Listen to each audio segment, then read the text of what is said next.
for a lot of founders, and I don't know if successful founders feel this way or not, but in reality, if you're a successful portfolio company in a venture capital model, you're basically paying for all the failures, right? You're paying for all the mistakes that those partners are making, and that's your cost of capital. The startup investment landscape is changing, and world-class companies are being built outside of Silicon Valley. We find them, talk with them, and discuss the upside of investing in them. Welcome to Upside. Woo!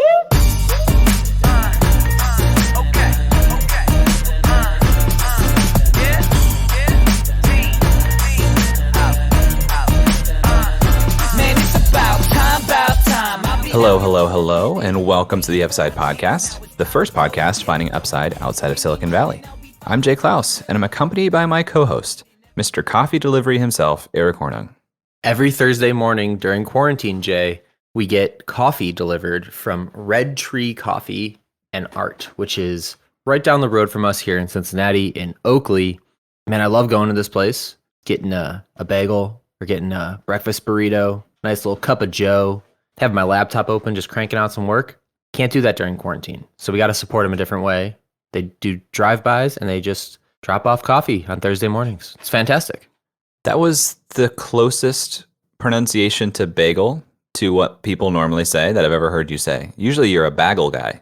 I know I am. I got made fun of it last weekend. I just get made fun of it a lot, and it's not on purpose. I'm not, I would love to say it normally. It's just not how my brain processes a round, delicious breakfast treat. That also sounds like a donut. Sounds like a donut. Maybe I should rephrase that. A chewy, crunchy, seasoned, bready breakfast. It's bready. Yeah, bagels are bready. I guess, yeah, by definition it is. Breakfast experience. It's an experience, Jay. That's how I feel about bagels. Has it always been bagel for you? Or is that a New York thing? No, it's always been bagel. I actually don't think people in New York say it that way. I got it from my dad. He also says milk, and I say milk. He says milk. He says bagel. I picked up one, left the other. So you win some, you lose some. I like that you're supporting small with Red Tree Coffee. Mallory and I just went through a makeshift curbside pickup at Watershed Distillery. It was very well done. Spent a lot of money on a lot of different types of spirits, but in the name of supporting small and not in the name of bad habits. Yeah. Well, I mean, their revenues are all just getting hit so hard right now. And I think wherever you can support a small business that doesn't have the infrastructure or the financial capital to kind of make up for those lost revenues, it's definitely worth it, especially if it's somewhere that, you really like and you want to see exist into the future. Speaking of supporting businesses, today we are speaking with Andrew D'Souza, the co-founder and CEO at Clearbanc. Clearbanc offers startups an alternative to venture capital in the form of non-dilutive revenue share agreements. They couple data with machine learning technology, and they make quick decisions about potential investments with the goal of backing 2,000 companies by 2020. Through its latest campaign, the 20-minute term sheet, Clearbanc invests between $10,000 and $10 million into e-commerce upstarts with positive ad spend and positive unit economics. They charge 6% on their capital, and they collect a portion of the company's revenue until they're paid back 106% on that original investment.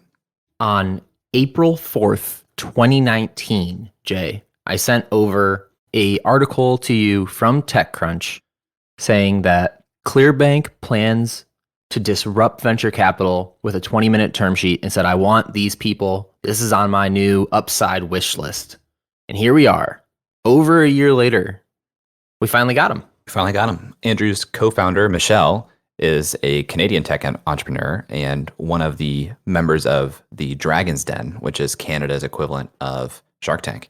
So pretty high-powered team that understands marketing and getting the word out, and also a very unique model here, Eric. We like to explore some of the fringes of alternative finance, and this fits strongly within that. So if you enjoy this interview of us exploring those fringes, you can tweet at us at UpsideFM, or if you have something a little longer, send us an email at hello@upside.fm. And we'll get to that interview right after this. Eric, how many people have you assisted in hiring? I used to do some interviews back in the day, hiring for a business fraternity. And now I do some interviews hiring for my full-time job. So I'd say I probably had a part in hiring or bringing on at least 100 people. How many of those people did you do the work of actually finding to bring into interview? It's way too much work, Jay. I don't do that. That's too much. It's a lot of work to find high quality talent to come in and interview. And our friends at Integrity Power Search help you do just that. They are the #1 full stack, high growth startup recruiting firm between the coasts. They partner with venture capitalists, private equity groups, and CEOs to build amazing teams for the world's most disrupting companies. Eric, since 2012, Integrity Power Search has executed over 600 searches, and they're on track to do more than 200 in 2019 alone. That means high-quality candidates in front of you that you can interview without having to source them yourself. 600 sounds like way more than 100. Way more than 100, and think about all the hours saved not finding those candidates yourself. So if you guys are interested in working with Integrity Power Search, you can go to upside.fm/integrity to learn more about their team and how they can help you with your hiring. This episode is sponsored by RIMS. RIMS is a global organization dedicated to the profession of risk management. For nearly 60 years, RIMS has delivered the latest strategies and resources that allow risk professionals to grow, innovate, and succeed in any business. RIMS works with industry leaders to produce content and online training that business professionals turn to. Topics include business continuity, cyber risk management techniques, the fundamentals of insurance, and more. There is also a private members-only site where people can discuss sensitive issues and get honest answers. In that members-only site, members have been leaning on each other as we all navigate the global pandemic. If you're concerned about the safety of your employees and the sustainability of your organization, you need the resources and connections that RIMS provides. Learn more at go.rims.org/upside. That's go.rims.org/upside. And you can save 25% off a year-long membership.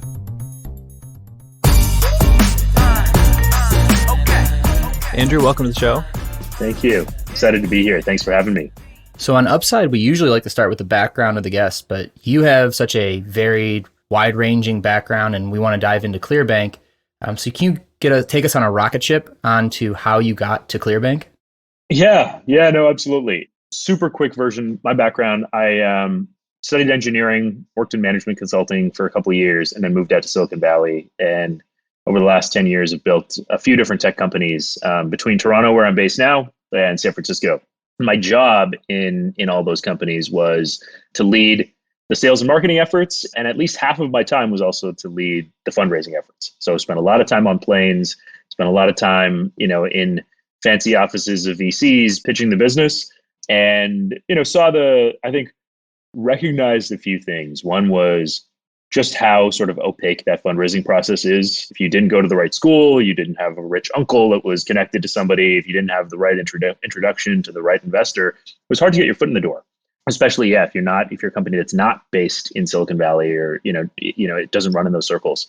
And then once you do, it takes a lot of time. So I was the person getting on the planes because the founders that had hired me onto the company so that they could actually run the business and build the products. And so, but most companies, the founder can't afford that kind of time to jump on a plane and spend 3 to 6 months away from their business to go raise capital. And then the cost, both from a control perspective and a financial cost perspective, you give up equity in your company to run, sales and marketing and things that you can never really get back. And so there's a real cost to it. And then you're managing investors and boards and all of that stuff. So, as Michelle and I were starting to think about what to build next and how to help entrepreneurs, it was like, do we want to build a new VC firm if we want to help more founders? We were starting to invest together and things, and ultimately realized that, there's probably a better way to capitalize companies, especially once they've sort of found product market fit. It's one thing when companies are in their early stages, you're looking for a real partner, you're investing in R&D and product development, and then you're really looking for a partner and an equity partner that's there for the long term, because there's a lot of unknowns. But once you're like $1 in equals $3 out over 12 months, you've kind of de-risked it, and it's painful to give up a big chunk of your company to be able to do that, consistently. Man, this is queued up so well to keep going down the Clearbanc path, but I have to ask one question, which is, please. You went to Nanyang Technological University and the University of Waterloo, both for engineering, it looks like. And the companies that you started, you led sales and marketing. Yeah. Yeah, it was an interesting journey for sure. So I studied systems engineering, which was it was kind of a fancy word for the engineers that didn't know which type of engineer they wanted to build, wanted to be. And so I spent some time in manufacturing, spent some time in software development, even like worked in capital markets and financial at a couple of financial institutions, and then ended up in management consulting, which is sort of an extension of I don't know exactly what I want to do. And so I always loved the way that things fit together. And I think that was the fun part about systems engineering is, there's a mechanical system that's tied to an energy system, an electrical system that's tied to a software system, and it all fits together in a nice way. And I think for me, that translated reasonably well to thinking through go-to-market structures, right? And organizational structures around that. And so even now, our VP of sales probably gets irritated, but I'll jump in and be like, hey, have we thought about structuring the team in this way and setting the incentive structures to be able to? So, it's just like how do complex systems fit together to achieve an objective, right? It's a lot about optimization. It's a lot, I've found that I've actually really enjoyed this sort of human psychology part around organizational design, which is really important in sales and marketing, which I didn't think I was going to enjoy coming out of engineering school. But a lot of it is just there's complicated systems in the world. How do you represent them in a simpler model? And then how do they all fit together to achieve what you're trying to? And so whether that's in sales, whether that's in product development, whether that's in software, there's a lot of analogies there. When you think about those kind of psychological hurdles, you mentioned that, okay, this company comes to you, they have $1 in equals $3 out. That's maybe a traditional Series A style raise. Psychologically, it feels a lot better to say, oh yeah, we raised an A from Sequoia. What pushback have you seen from that aspect? Yeah, I think a lot of it has to do with the signal, right? And a lot of it actually, to be honest, if we go even before the signal, a lot of it is psychological, right? When you're a founder, when you're running a business, doesn't matter how objectively successful that business is, it's pretty scary. It's a pretty lonely process, and you don't know if you're doing well, right? You have no idea, like, how am I doing versus my peers? How am I doing versus where I should be at this stage? Have I created anything of value with my blood, sweat, and tears over the last X number of years? It's a pretty lonely and pretty scary place. And there's no real easy way for you to sort of benchmark and understand where you fit in that world. Literally just being able to have somebody that has seen thousands of companies and said, nope, you're doing really well. That is calming, I think, for a lot of founders. Is like, hey, like I've got some validation that what I've put into this is valuable and I should continue to do it and I'm making good decisions. So I think there's like a first step that is just some, third party validation that is like, hey, I'm not completely out to lunch. I'm not crazy. This has actually been worth my time and effort. And very storied VC firms can offer that in spades. I think beyond that, there's the signal of, hey, the counterpoint or the other side of that is they provide a signal to the press, to employees, to future investors, to customers sometimes, depending on your type of business and who you're selling into, to your mom and dad, right? It's literally like, hey, these people who select the 1% of the 1% of the 1% of companies that they see have chosen to anoint me in the company. And that's really what they charge for, right? They're not charging for their capital, they're charging for the signal. And that's why their cost of capital is so high.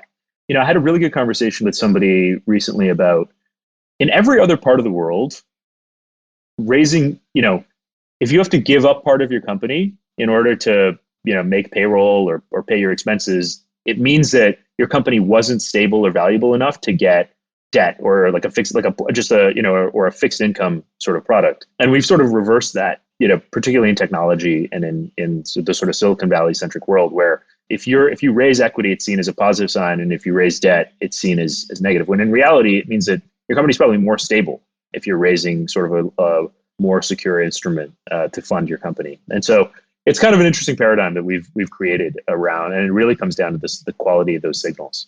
What do you think created that paradigm? I think it is. I think there's been a ton of great marketing and thought leadership. There's a lot of very smart people that are venture capitalists. They've done a great job of sort of equating their personal brand with the value proposition of venture capital with sort of the value proposition of venture capital and their firm's value and the brand. And then I think there's a little bit of the self-fulfilling prophecy, right? Because You create signal, those companies end up doing well. Was it really the value that was it the value that the VC brought, or was it the signal that the VC brought, or was it are they just coming along for the ride? Are they good at selecting, and those companies would have been successful regardless of the VC or not? But they've been able to align themselves in a way that bestows some of those benefits, both to the firm and to the company. And yeah, I think it's hard to disentangle sort of, are they really adding value and increasing the odds of success, or are they just really good stock pickers? The correlation causation is almost impossible to run that analysis objectively at this point. You and Michelle are both based in Canada, correct? We are, yes. What types of opportunities or challenges has that brought when we're talking right now about a lot of American investors? Does it feel like you guys are in the same arena with some of these investors we're talking about, or do you have to kind of cross some sort of psychological or geographical bridge to play in that arena? I think it's kind of nice to be outside of the bubble in the echo chamber, to be honest. I mean, I've spent a lot of my time in Silicon Valley. A lot of the investors in Clearbanc are Silicon Valley investors. So we have a lot of great partners, and we know a lot of people in the ecosystem. But it's kind of nice to be a little bit removed for a few reasons, right? We started the company, went through Y Combinator, started in San Francisco, and then moved back after a while. Big part of that was talent. Michelle is on the Canadian version of Shark Tank. And so you've got a great sort of brand reputation. I've built a couple companies here. So we've got a good network, and people want to work here.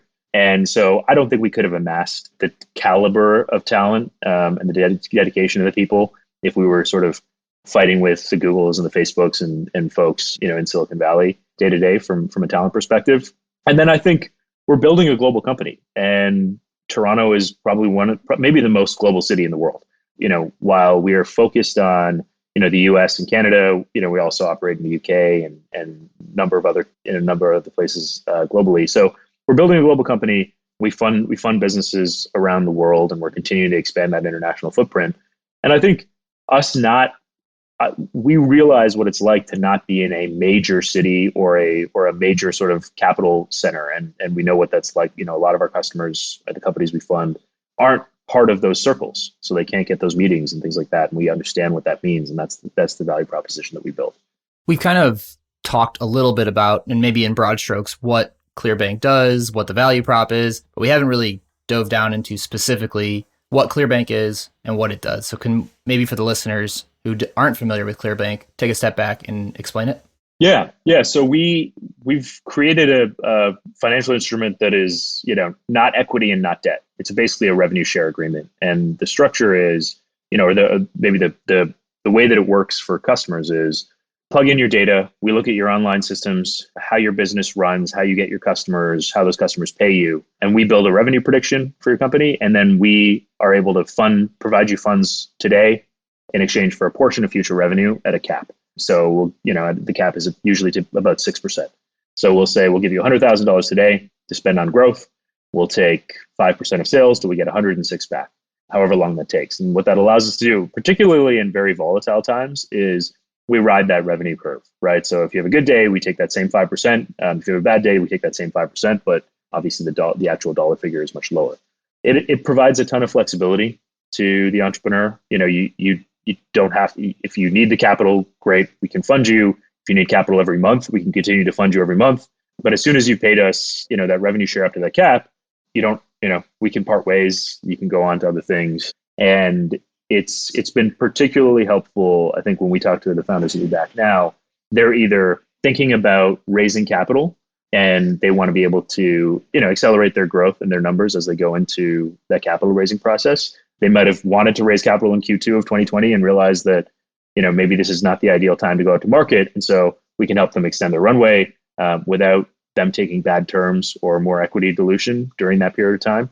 And so that, there's a bunch of benefits that we want to be part of sort of the capital structure, particularly once you've found product market fit and understand unit economics. If you make more than 6 cents on every dollar that you spend on growth and customer acquisition, then we can continue to keep you funded. And it's a good decision.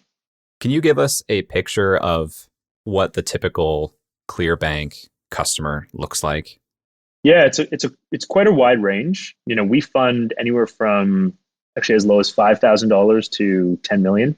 So on the small end, our smallest customers are making $5,000-$10,000 a month. Largest customers are doing over 100 million in sales. To date, it's so we funded about 2,200 companies so far. The majority of them have been e-commerce consumer companies. So they're selling a product online, they're advertising online, they sell to their customers online. Increasingly, we're seeing apps and digital products that are selling either transactional based or subscription based. Starting at the beginning of this year and accelerating now, a lot of B2B SaaS companies as well. But basically, your customers find you online, you sell your product online, you're doing anywhere from 100,000 to 100 million in sales. And you fit our window.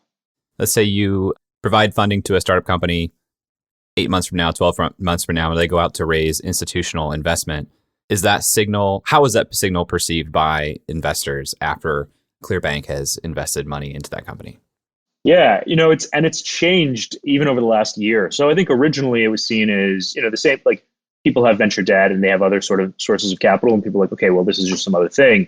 Now, because of the models that we've used and because of the success, we've had a number of companies that have come through, they've worked with Clearbanc, they've gone on and raised, a sizable Series A or an equity investment, and then we continue to keep them funded.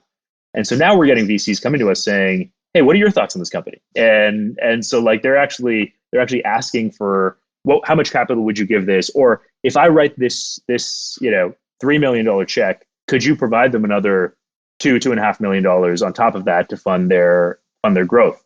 And so we're actually starting to factor into people's investment thesis because they're like, look, I want my really good investors want their capital used for R&D, product development, like equity type risk, right? But they don't want their capital being poured into repeatable sales and marketing and growth. And so if they can write the same size check, but actually get more bang for the buck if we come into that round alongside them or continue to fund that company, then they're actually pretty excited about it. So it's certainly changing. And our goal is we actually want to supplant some of that signal based on what we can provide these companies. The interesting thing about your company is, you mentioned you went through Y Combinator, you have these models and the software that you've built. You're both a SaaS fintech company as well as a capital partner. And in the investment space, we often talk about startups and investors. How do you guys think about your own identity and what is Clearbanc to you? Are you a capital partner or are you a fintech SaaS platform? Yeah, no, we go through this often. Our strength is really in technology and data science, right? Our strength is not in capital markets and financial engineering. So our market hypothesis when we built Clearbanc was there's a lot of great data about these companies that's not being used effectively to make good funding decisions. And so instead, what people are doing is saying, I'm going to look you in the eye and I'm going to see if you look like Mark Zuckerberg, and then I'm going to invest in you, right? Like people are using, pattern matching and intuition rather than actual fundamental data about these businesses to make these decisions. And so that was our market hypothesis, was that we could unlock better data to make decisions. And then the second was that there was a better financial structure than venture capital or equity to fund at least part of the spend, right? I think as long as you're investing in R&D and you're investing in product development, equity, it is like equity like risk, but when you're investing in sales and marketing, there should be a better financial instrument. If there was a bank or fund or investor that had that financial instrument, we would just say, all right, we're just going to send them to you, right? We're going to send our customers to you. But there hasn't really been. And so that was the reason why we had to go create our own, because people didn't believe us when we started, right? People didn't believe that you could actually structure a deal like this and not completely lose money because, the failure rate of a lot of startups was pretty high. And so now we're starting to prove that you can, with the right set of data and the right engine to find those customers, we can actually add a ton of value and make very good funding decisions. But when we got started, we had to create our own our own funds and our own financial instrument to be able to prove that out. How often is your revenue prediction for a company that comes in to get an investment? How often is that in line with the founders' predictions of their own revenue? It's interesting. I mean, there's certainly some where, I'm a founder and I'm an optimistic founder, right? So I think founders are always thinking about everything that could go well, and their prediction is generally the best, the most rosy picture of where the market could head. We're certainly going to be more balanced with the founders in those cases. And so, yeah, so we're typically like a little bit more conservative than the founder. That said, oftentimes the founders will actually look to us and they'll say, look, I'm not actually 100% sure what I should be planning for in the next, 6 months or 12 months. And, what are you guys thinking? What are you seeing? What are you seeing in my market? And how am I doing versus, it goes back to that sort of signaling. How do I benchmark versus other people in my industry? How should I be planning my year? So we're starting to develop a plan. We're just starting to test this. Actually, I don't even know if I should talk about this on the podcast, but anyway, I'll tell you guys and we'll figure out if we want to include it. But we're starting to actually incorporate their predictions in our prediction, right? So we're starting to actually look at like, okay, well, what are the founders that are really good? And which are the ones that are actually very, very good at predicting? And can we actually use that as another data source so that if you're very good at predicting your revenue, we give you credit for that. And if you're always overly optimistic, then maybe we discount your projections a little bit more. So we're starting to think through that a little bit more, and that becomes a really interesting data source. When you're looking at data in general and it's coming from a founder, this is your first interaction with them. How do you validate the data and whether it's good? And are you looking at cross-section? Are you looking at historical time series?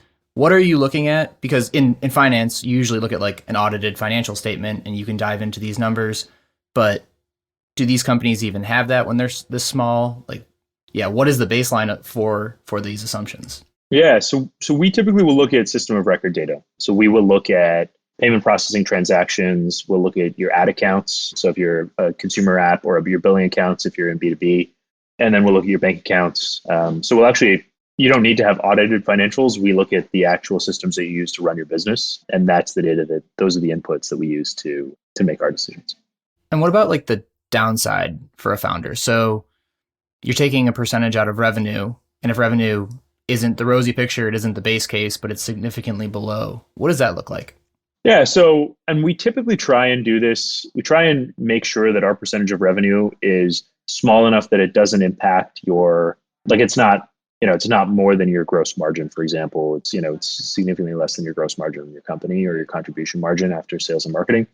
In that way, it's a much better product, than a traditional debt instrument, which you're making fixed payments regardless of whether your revenue is up or down. So our percentage is flat, but if 1 month you make $100,000 and we take 5%, then we're taking 5,000. If the next month you make $10,000, then we're only taking, $500 in that case, right? So our payments fluctuate with the revenue of the company, and as long as that percentage is low enough, that we're not, then the payments become very small in the downside case, which is what we're seeing happening in certainly some of our companies. Is we thought we were going to be we thought the revenue was going to do well. COVID hit, and the revenues are significantly lower than any of us had predicted. And we're just riding out that storm with them, getting small payments, each day or month, but significantly less than we were 2 months ago. So these payments come through on a daily basis. This isn't paid in arrears. Yeah, it's just plugged right into their processing. So it's a percentage of their sales. Sorry, that was a little nitty gritty. Pull out for a second.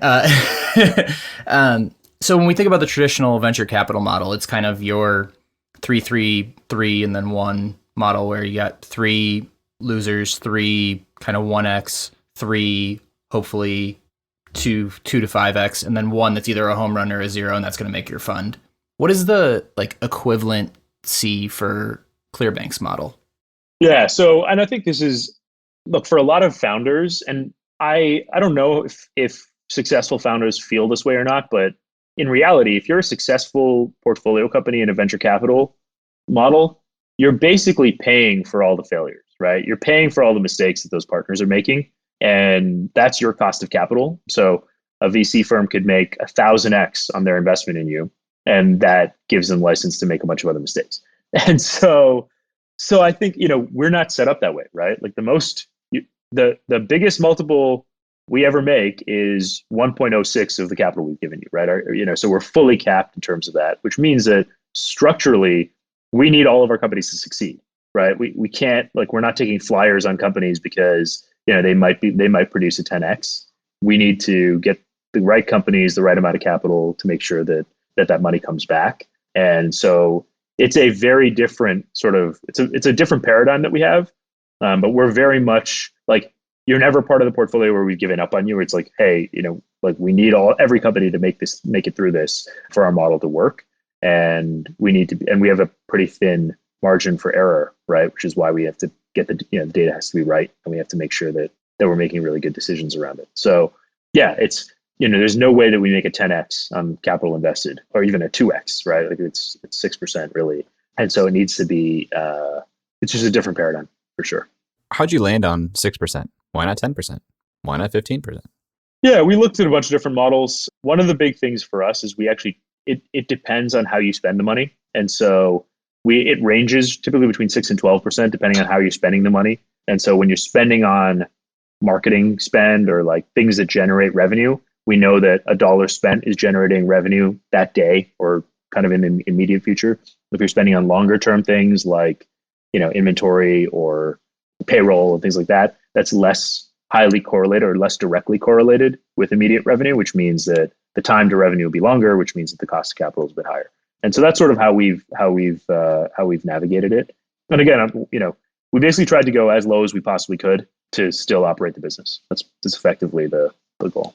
Would you guys rather take on a bunch of companies that are more mature, require more capital, but seem de-risked, or even more companies who are lower end of the risk spectrum, smaller dollar amounts, given that the payoff is just about the same in any case?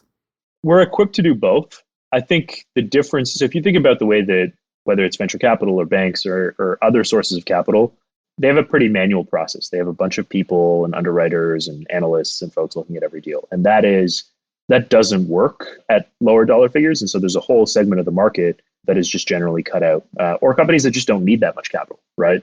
So there might be large companies, but they only need, $500,000 or less, $20,000 at a time. And they don't want to go through the process of raising, the amount of capital that is required for, the work that goes in. So I think we have a real advantage at the smaller end of the market for sure. On the flip side, founders of, multi-million-dollar companies don't have a ton of time. And so it's interesting because while they may have more options, all of those options are pretty time intensive for the founder, for the finance team.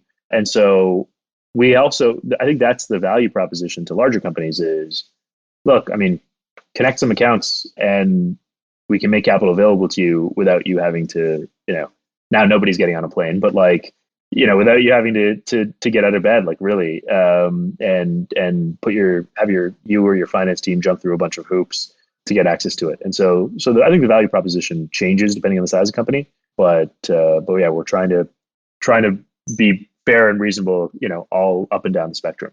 I'm curious. So we're sitting here in mid-April when we're recording this in the COVID crisis, and your data set, I'm guessing across your portfolio, you already mentioned revenues were down for a number of businesses. There's been a lot of quotes that small business revenues down 30 to 70%. How do you think about that coming out of COVID and what it does to your model?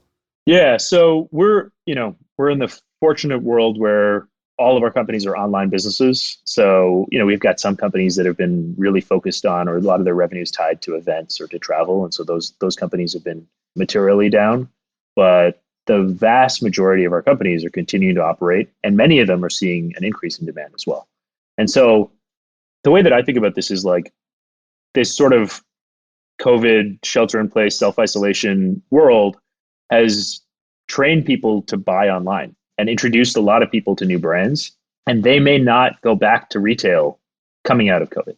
And so what we're trying to figure out is, for the companies that we're seeing increased demand for, is that sustained demand? Is that going to be a structural change in the market where there's an acceleration to e-commerce in the segment?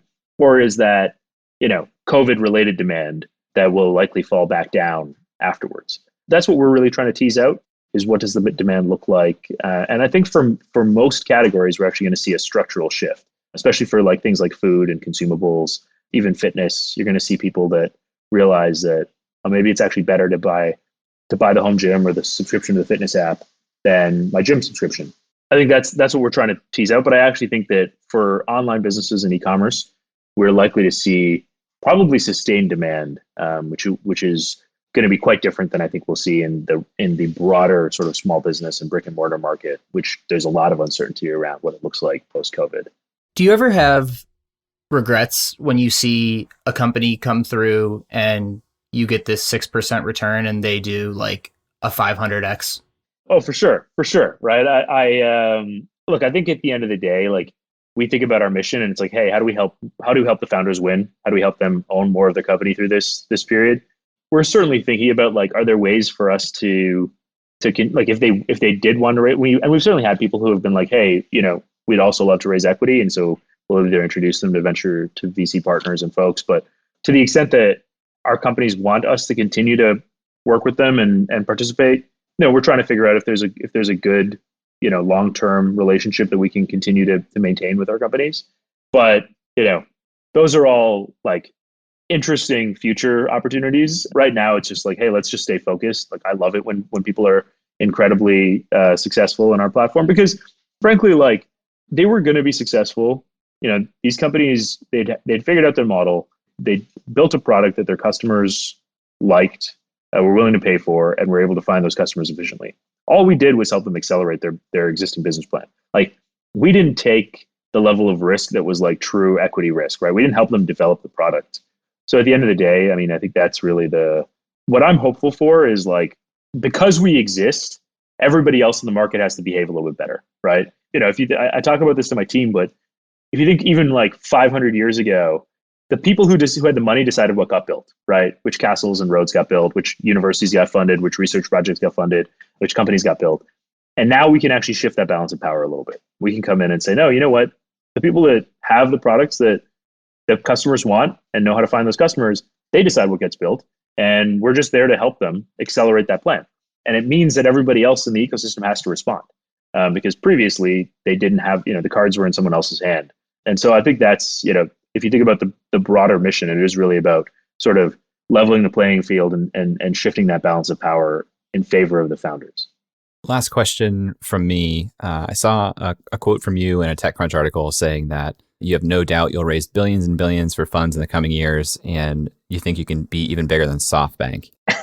Crystal ball a little bit for me here and talk about the future of capital investing if Clearbanc continues on this path. Yeah. So that SoftBank, I didn't think it was going to happen that fast, but it's actually that SoftBank quote had been circulated a bit, and it looks actually more within reach than it might have a year ago.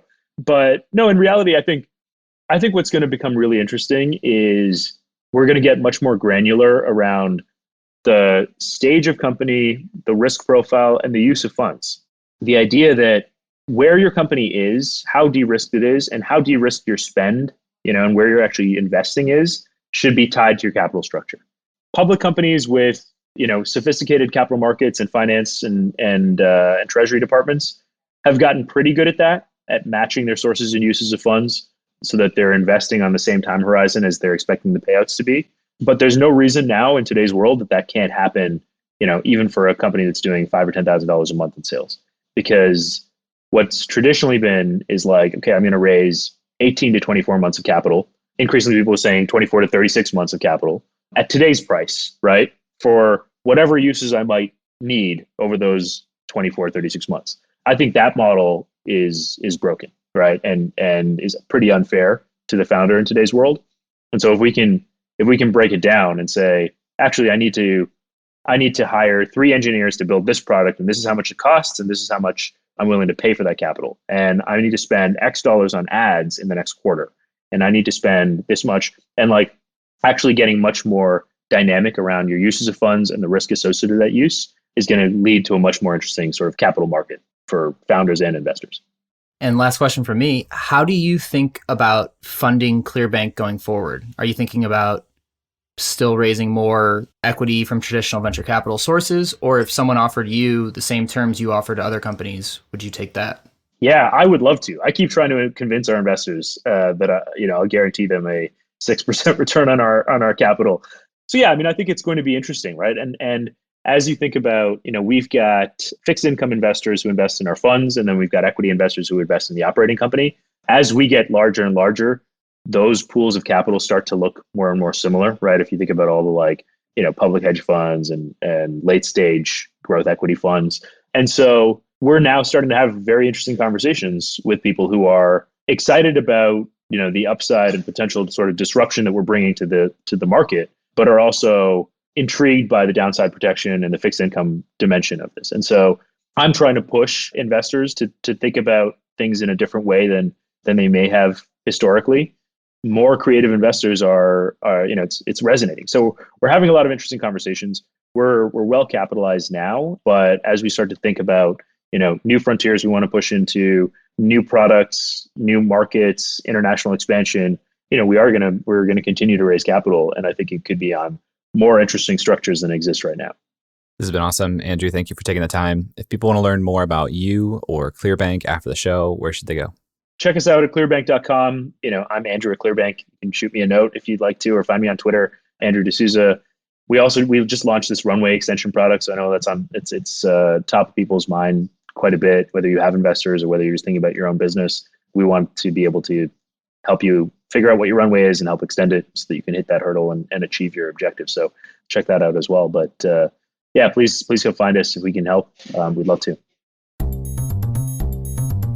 Are you a startup investor seeking to find deals in your own backyard or enter new markets? How do you meet future co-investors, potential leads, or just connect with like-minded peers? You need to join OmniValley, an exclusive online investor network connecting those who invest in startups. Today, access and deal flow are geographically concentrated on the coasts, but entrepreneurs and investors exist everywhere. But how do you connect with those different markets? It is a difficult and time-consuming task to meet the right individuals, groups, and funds necessary to find your next great investment opportunity. OmniValley is a platform specifically and exclusively designed for investors. It provides transparency and access into entrepreneurial ecosystems regardless of geography or market size. OmniValley wants to help you make meaningful connections faster. Today, OmniValley's platform connects over 600 investors spanning over 200 global ecosystems, endowments, family offices, venture capital firms, accelerators, angel groups, and individuals. If this sounds like you, it's currently free to register as an investor. So claim your profile at omnivalley.co. That's OMNI Valley.co.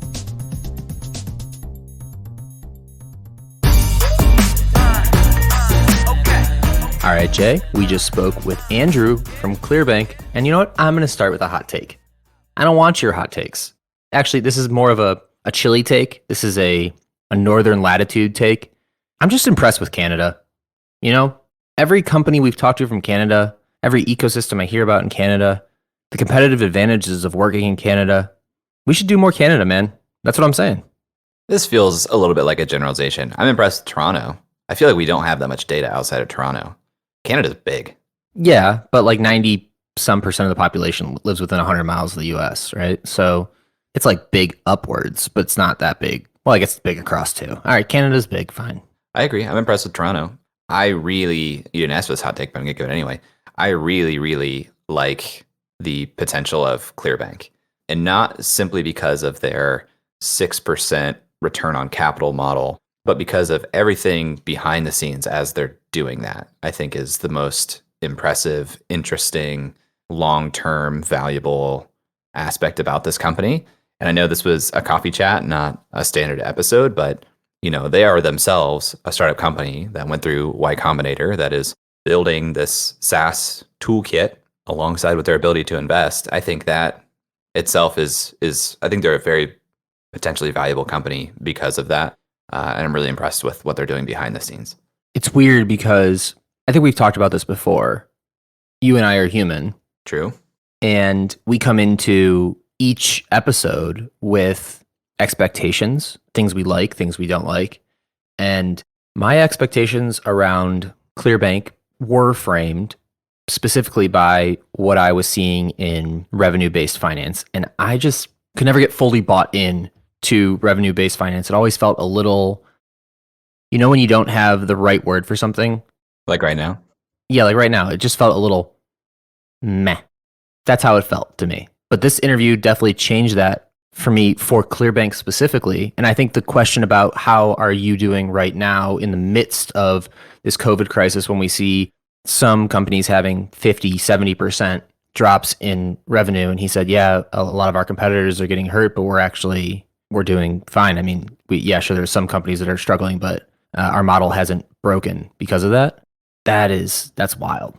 Yeah, I mean, I understand, I think what you're getting at with the meh, because it feels like it would be painful to have revenue-based financing for a company that then becomes like Shopify, that has this huge upside that you capped your own upside because of it. But that's exactly why I was so excited about what Andrew was sharing, because based on the information that they're building on the back end, it seems like there's a very clear potential future where on some of these bets or some of these companies that they're backing, they can structure a different relationship that also sounds like it would be welcomed by those companies because they are building a positive relationship with Clearbanc. That is also what makes me excited about this. If it was just purely revenue-based financing that wasn't building some of these predictive models on the back end, that didn't have the opportunity to make those investments, I would probably be whelmed. But because of that, I'm all in.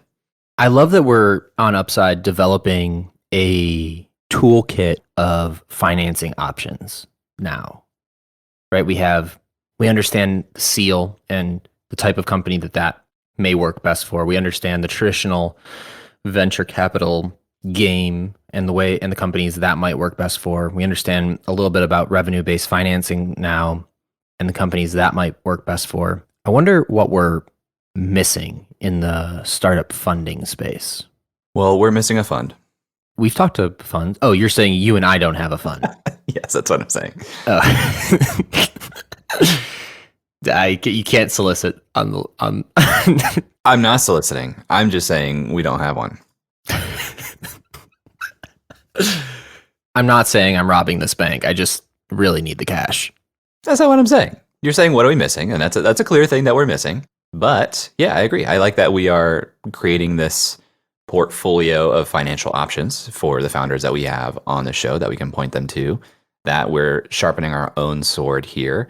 And, I'm sure we'll continue to do that. I'm sure we'll continue to see some innovations in this space, which I welcome. I think it's about time. Yeah, we'll continue down our alternative financing trend. What I was really hoping you were going to say is, oh, Eric, no, we should have someone on who's going to talk about venture debt. And that's what I was going to say. But, he didn't go there. I set you up. I thought I put it right on a platter. You went a whole different way, Jay. True. Venture debt, corporate venture capital. We'll get some corporate VC coming up soon. But yeah, let's get some venture debt. Put it on the to-do list. If there's anything else that you think we're missing in the financial instrument space, you can let us know at Upside FM or emailing us hello@upside.fm. Otherwise, we'll talk to you next week. That's all for this week. Thanks for listening. We'd love to hear your thoughts on today's guest, so shoot us an email at hello@upside.fm or find us on Twitter @UpsideFM. We'll be back here next week at the same time talking to another founder in our quest to find upside outside of Silicon Valley. If you or someone you know would make a good guest for our show, please email us or find us on Twitter and let us know. And if you love our show, please leave us a review on iTunes. That goes a long way in helping us spread the word and continue to help bring high-quality guests to the show. Eric and I decided there were a couple things we wanted to share with you at the end of the podcast, and so here we go. Eric Hornung and Jay Klaus are the founding parties of the Upside podcast. At the time of this recording, we do not own equity or other financial interest in the companies which appear on this show. All opinions expressed by podcast participants are solely their own opinion and do not reflect the opinions of Duff & Phelps LLC and its affiliates, Unreal Collective LLC and its affiliates, or any entity which employ us. This podcast is for informational purposes only and should not be relied upon as a basis for investment decisions. We have not considered your specific financial situation nor provided any investment advice on this show. Thanks for listening, and we'll talk to you next week. Never mind, bro, that can't be matched. I'm lighting it on fire, used to run victory laps, and still I'm not even tired. It's all about the timing, yeah, that's what they say. Well, I'ma keep on